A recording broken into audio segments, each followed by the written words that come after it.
I keep it 100, like boarding in the streets, but especially when recording. Mint tea and a spliff in the morning, then I beat up the beat like doors to a Mormon. Mama said the devil find works for bored men and leave trouble only white men can afford them. I try to put my focus on the Lord then, but like Hocus, I was back up in the Trojan. Wanna invest in the future, you should let me sign a big... What's up, what's up, what's up? Welcome to another episode of your podcast, Young Clips Chair Game. I'm your host, Doovie the Don. We got a special Nubian queen in the house. State your name for us. Nalini. Nalini. Yes. And it's a queen, Nubian queen name too. Okay, how you doing? I'm doing good. Thank you. Yeah. So, what is it that you do? I'm a financial dominatrix. Financial dominatrix. Yeah. Okay, break that down for me a little bit. Financial dominatrix is essentially a fetish. Okay. Where a submissive hands over cash and tribute to a dominant woman in exchange of no service at all, just because of the fetish of it. It turns them on to send. Okay, now tell me that in English, because I felt like that was a little bit, you know what I'm saying? Give me in layman terms. Layman terms is the act of sending money is a turn on for you. And it's the power exchange of it, because money is the ultimate symbol of power and control in our society. Okay. But when I hear dominatrix, it sounds like you're bringing pain, inflicting pain, or doing things like that onto the person. Is that correct? I am professionally trained in BDSM and in being a dominatrix. Yeah. And it doesn't always have to include pain. Okay. It's more so a tool to enhance and enable surrender and vulnerability. Yeah. That's deep. Yeah. That's deep. Okay, we're gonna get into that. Let's talk a little bit about you. Where were you born? What's your ethnicity? You know, things like that. I'm Nigerian. I was born in Nigeria. Oh, that's dope. Yeah. That's dope. What age did you come up here? I moved here when I was 13, 14. 13, 14. Yeah, to Canada in general. Canada, yeah. And where in Montreal did you grow? Did you grow up from your 13, 14? I didn't grow up in Montreal. I moved here just a year ago. Oh, just a year ago. Just a year ago. Okay. Do you mind me asking where in Canada exactly you were when you came out here? I lived a little bit in Mississauga, Toronto. Yeah, Toronto. Okay. And then I went to high school in Calgary. Oh, that's dope. I moved to Vancouver for university, and then I moved here. Okay, so you've been all over it. A little bit, yeah. That's dope. Yeah. What's your favorite city so far? That's hard. That's hard? That's a hard question. Why? It's a hard question. Yeah. I love Montreal, but I also really love Vancouver. Vancouver's beautiful. Yeah. It's beautiful. I've never been out there still. Yeah, there's a strong connection to the land. You can really feel it. It's beautiful. Yeah. Like in terms of nature. In terms of nature and connection to the land. But then Montreal, it's like the people are amazing. That's dope. You don't get that in Vancouver. That's dope. So yeah. That's dope. Bit, yeah. All right, so you said you were born in Nigeria. Take us to Nigeria a little bit. What's that like? I mean, it's completely different than here. I think people are a lot more open. People might consider it being in your business a lot, but it's like people just really want to know that you're doing good. You know, like people will have conversations with you on the street. You know, like how are you? Like how have you been? I feel like here it's a lot more isolated. People don't talk that much. Like you could have a neighbor and not even talk to your neighbor. Facts. You know, but in Nigeria, it's like everyone's in your business. They're like, where have you been? You haven't been outside. Why have you been outside? Everyone's in your business, you know. Nigeria. So it's like more family oriented in a sense. More family and community oriented. Community. That's where the real term, I guess, like a village raise a child. It really is like that in Nigeria. Everyone is raising your child. Everyone, That's dope. That's dope. Do you miss there, or are you like happy where you at? Would you go back? I definitely would go back. To live? Not to live, to retire. To retire. Okay. I'm considering it because it's beautiful. It's beautiful. Yeah. What was your family dynamics like in terms of raised with both parents, single home, siblings? What was that like a little bit? It was both parents. Like I had both parents in the home, but it felt very single at times because my dad was traveling a lot for work. So both parents, but felt single. But both parents were. Siblings. I have 3 sisters. 3 sisters? Yeah. You're the baby or you're the big? I'm the oldest. You're the oldest? Yeah. Okay. What was that like growing up as oldest, a big sister? You have responsibility. You take care of the younger ones. you know, you grow up faster, you have more responsibility. For sure. Yeah.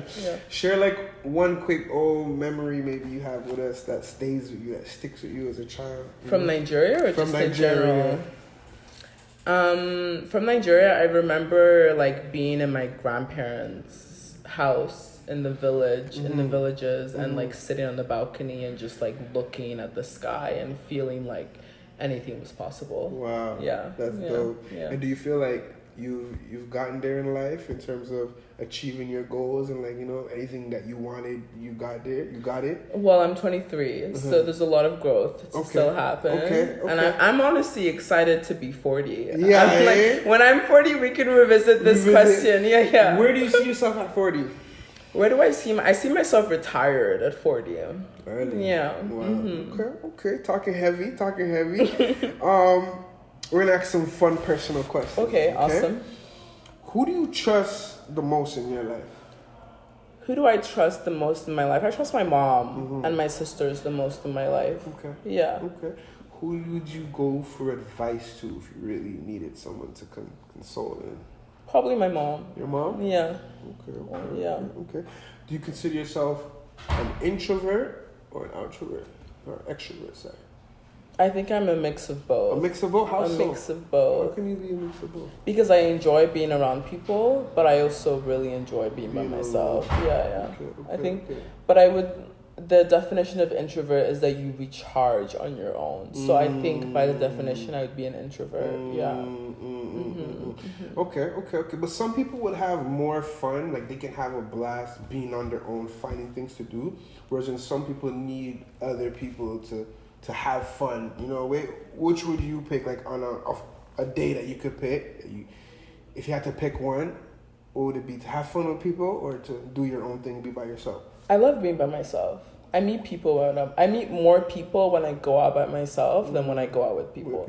So if I go out by myself, like I know I'm gonna have a good time. It's like life is an adventure. But I don't know. I feel like that adventure type of vibe was more like back in the days. I feel like nowadays everybody's so under computer, under phone. I agree. There's not much like adventuring and exploring, like, you know what I'm saying? I agree. I think that like there's not a lot of people who go out by themselves nowadays. Like that's true. That's true. And when you go out, it's a group. It's planned. Yeah. It's not. I feel like back then people would just go out. Just to go see out. What happens. Yeah, exactly. Exactly. What do you think about public display of affection? Like, let's say you're in a relationship with someone.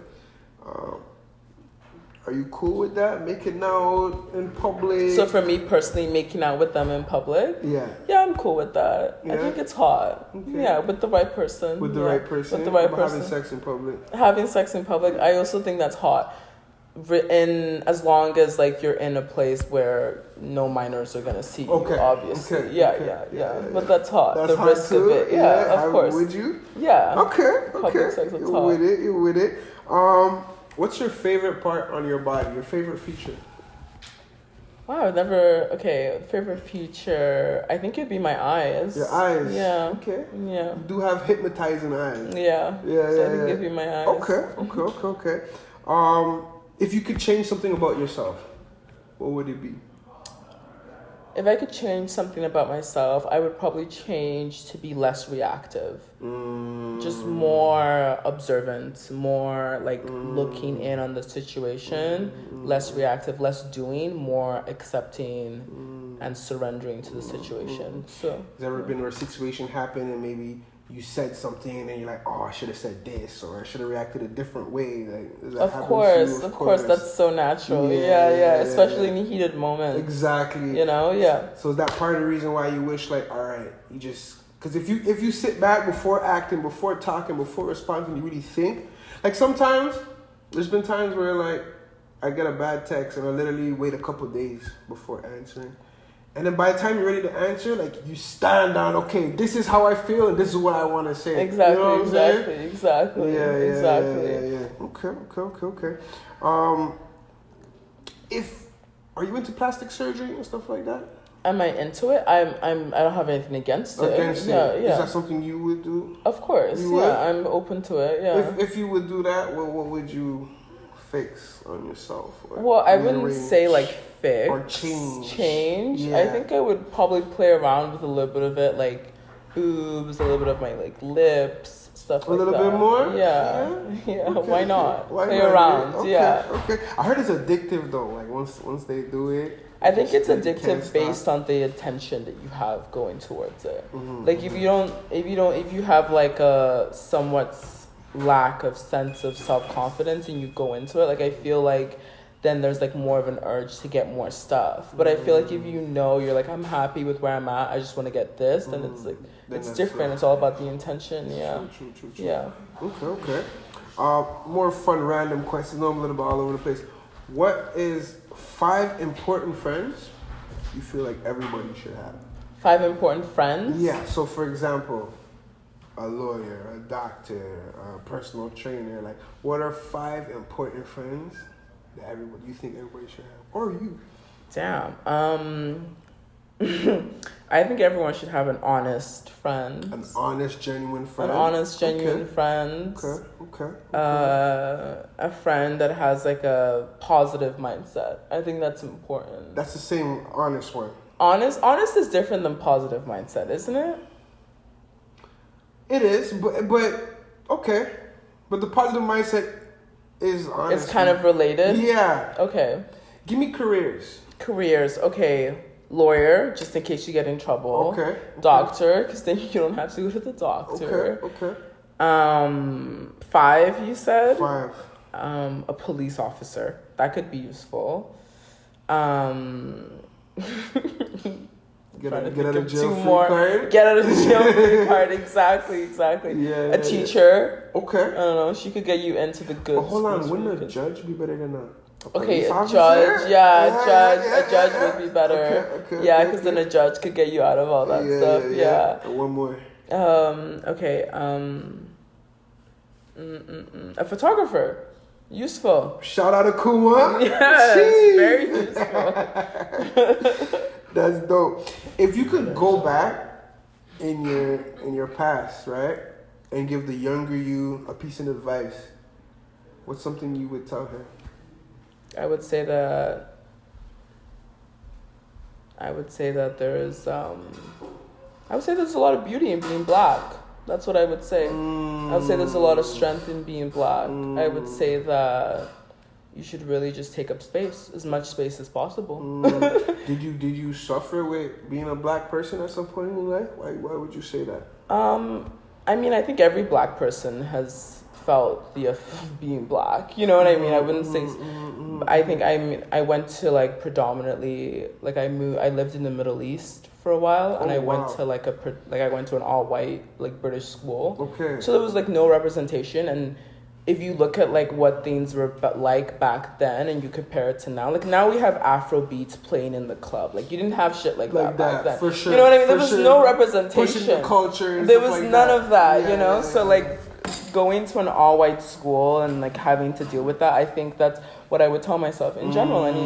So you had a hard time in that area of your life, you would say? I think a lot of dark-skinned black people have a time like that. Yeah.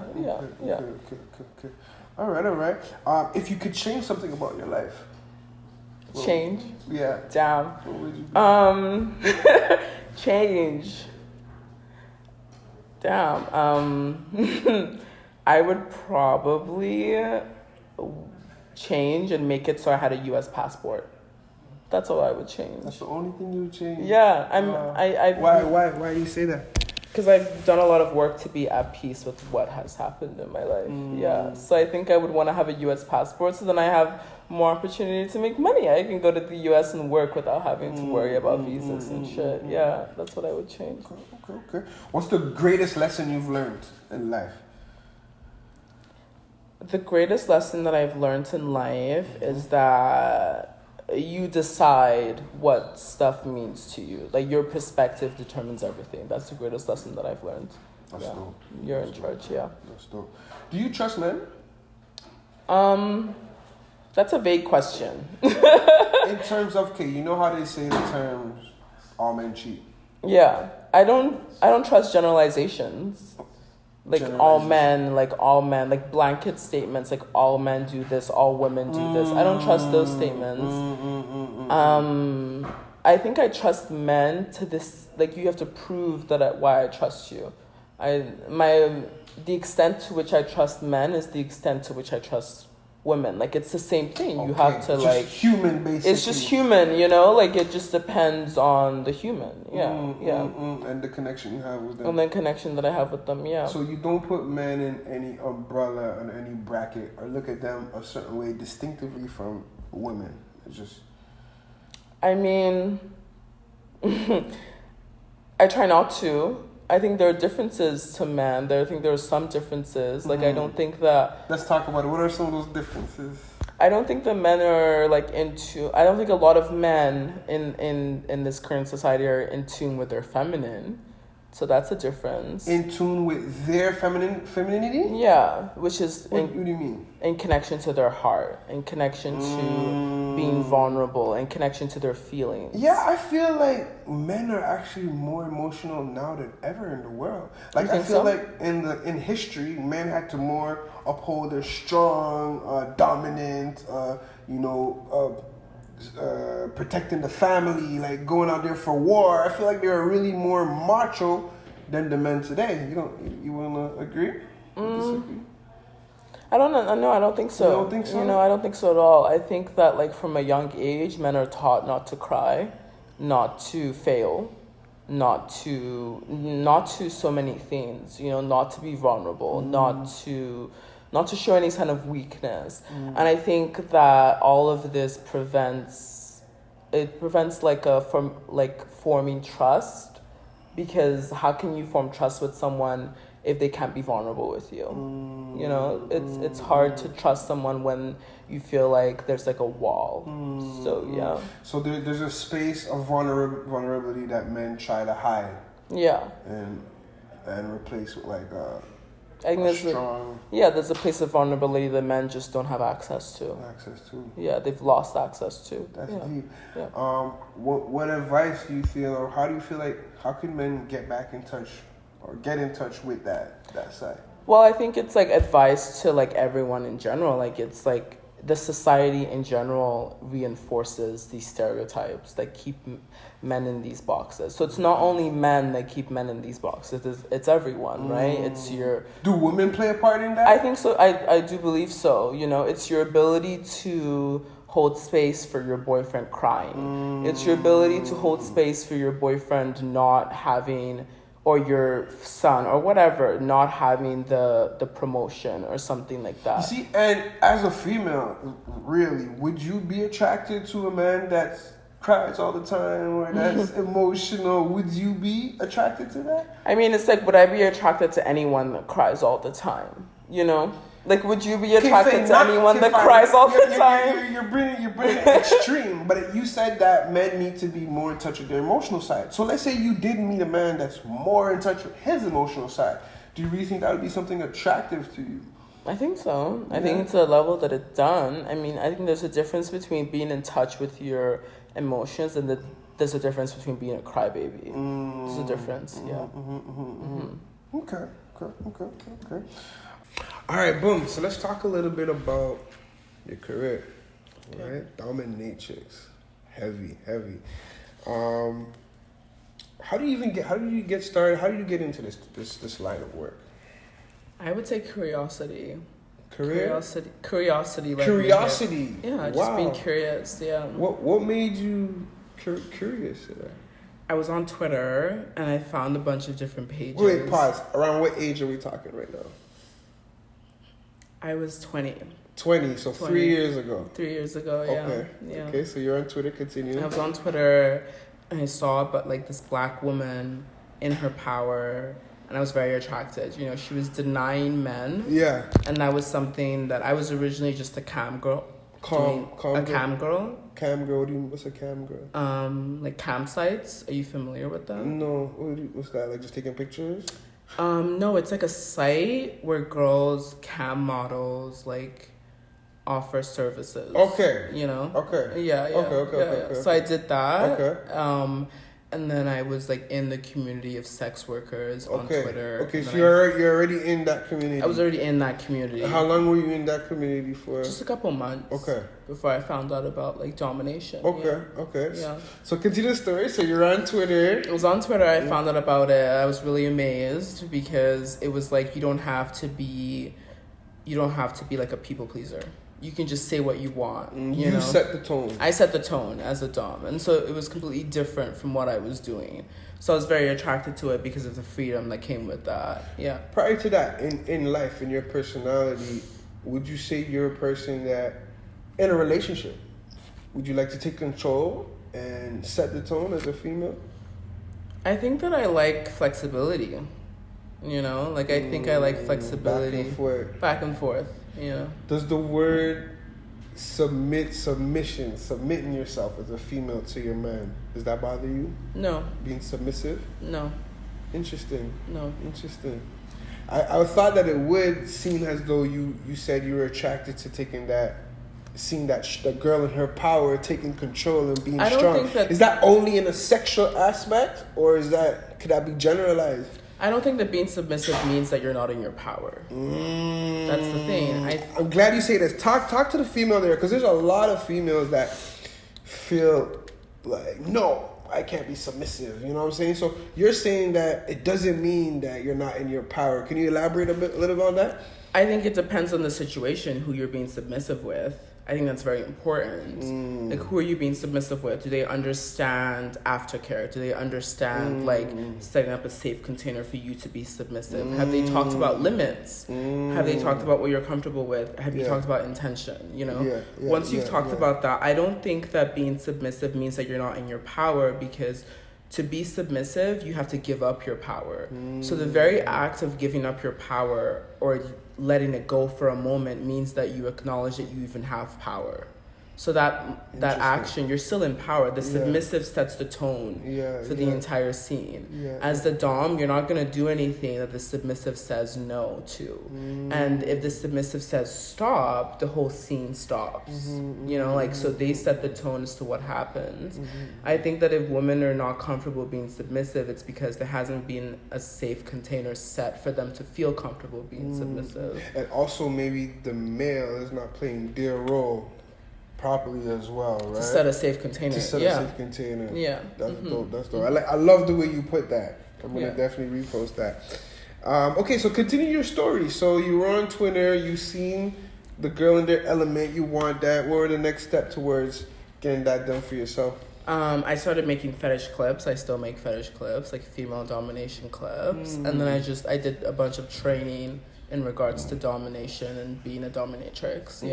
So I did different training programs. Okay, like you took courses, you educated yourself on it. Exactly. That's dope, and you still loved it. I still love it. Yeah, it's great. It's beautiful. It's really beautiful dynamic. That's dope. What was your first experience like?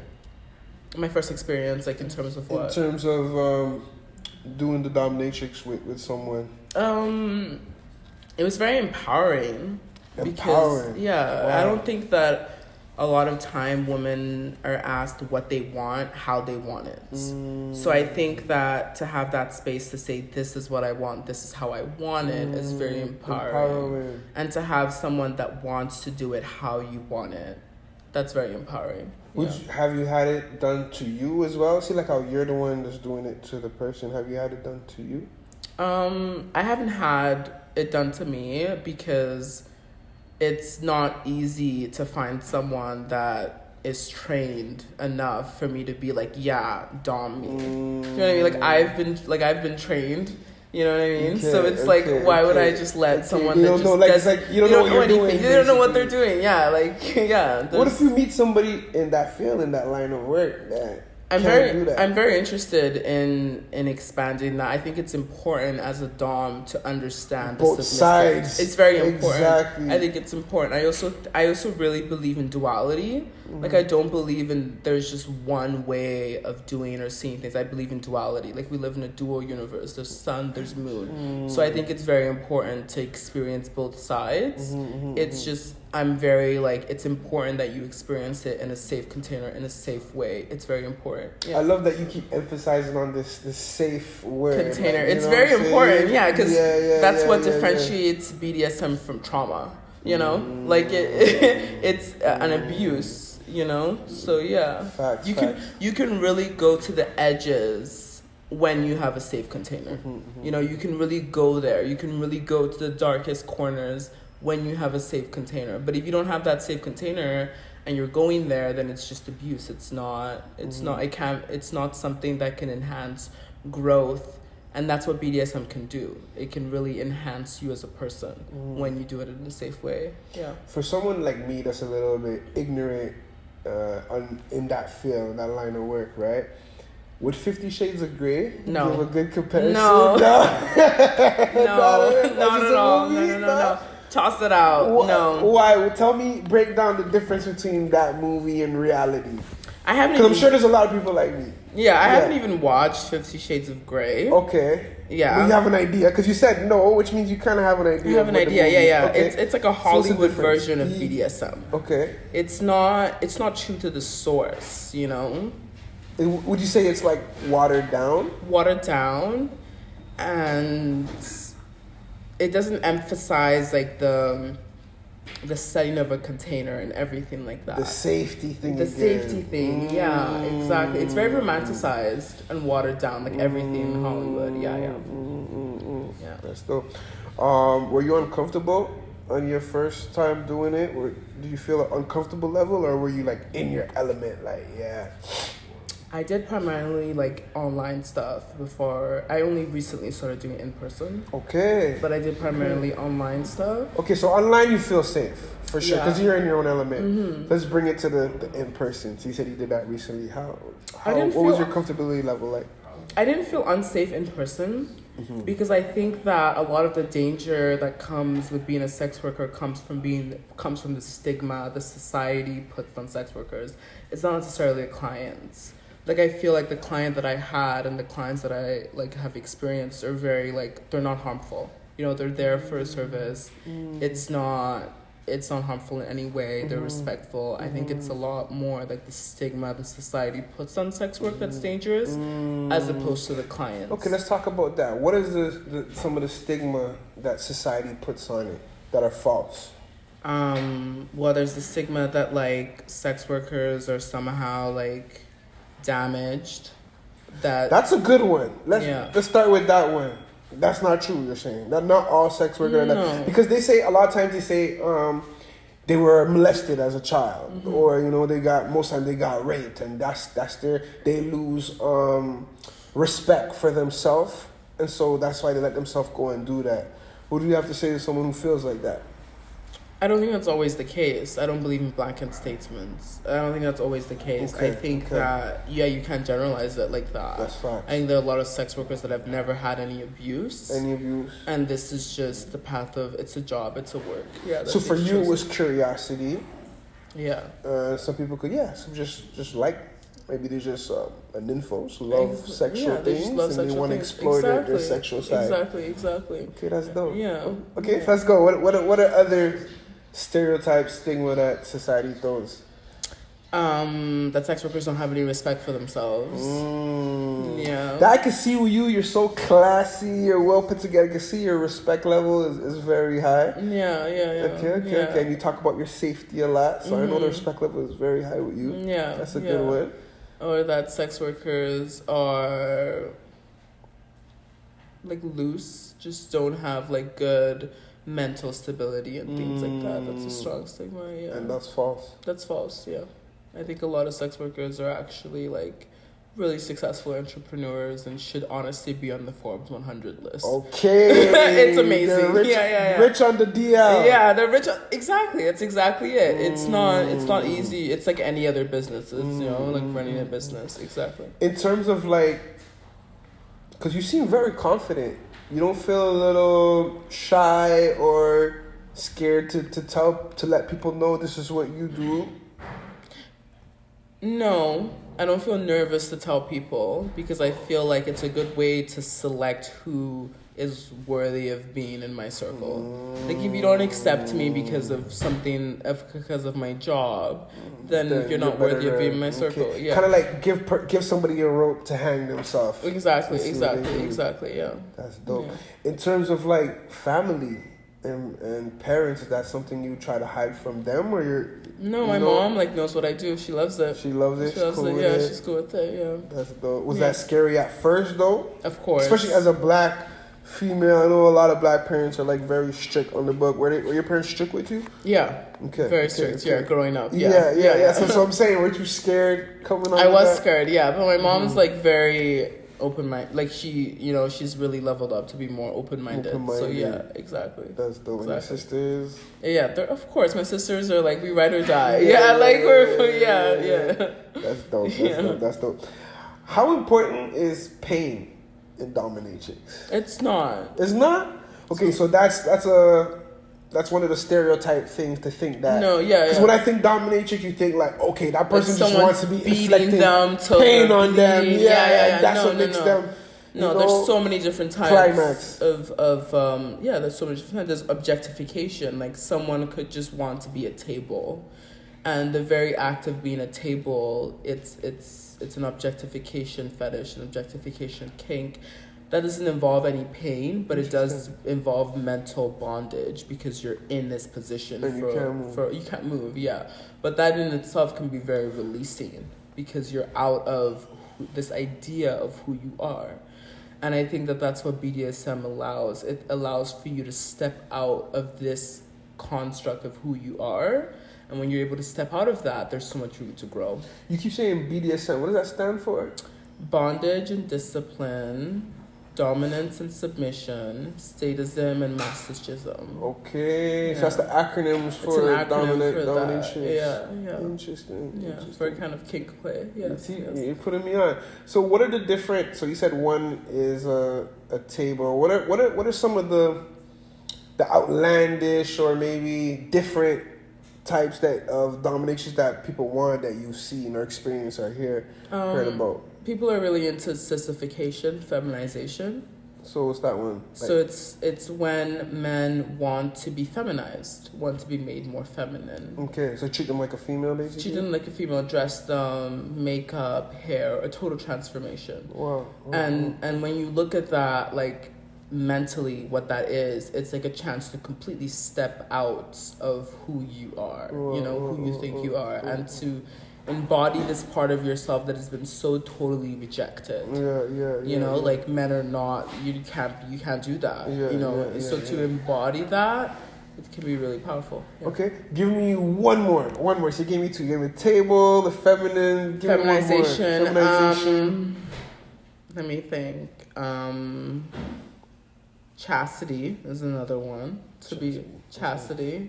So chastity is this chastity devices, and this could be applicable for men and female. But chastity belts for female, chastity cages for men, and it prevents you from getting hard. It prevents you from like receiving pleasure.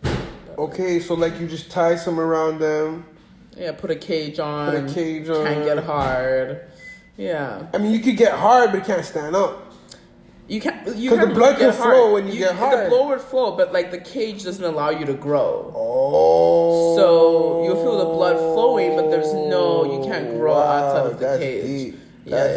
That's deep. And for female, how would that work for a female? I'm not exactly sure on the specifics of a female, okay. But I know it's a chastity belt. So it's like you can't access. Because you can't stop a vagina from getting wet. No, but you can like lock access to the vagina. Yeah. Okay. That's deep. What is one that what's your favorite one? My favorite like form? Yeah. I love tease and denial. I think that's hot. So you figure out how you can tease this person at their highest level and deny. Denial, yeah. Denial is very attractive to me. Give them blue balls. Blue balls, yeah. Blue balls is great. We love blue balls. Well, what if the table was turned to you? Is that something you think you would enjoy too? I think so. Yeah. I think I would enjoy that. Through the pain, through the struggle, if you try to reach, then you gon' pull a muscle. I did it all for the hustle. Tryna ball Bill Russell. Through the pain, through the heat, I can't take it, too much pain in these streets. I did it all for my peeps. I did it all in these streets. Had a lot of pain in me, now I got these chains on me. Think my legs gave out the way I keep this cane on me.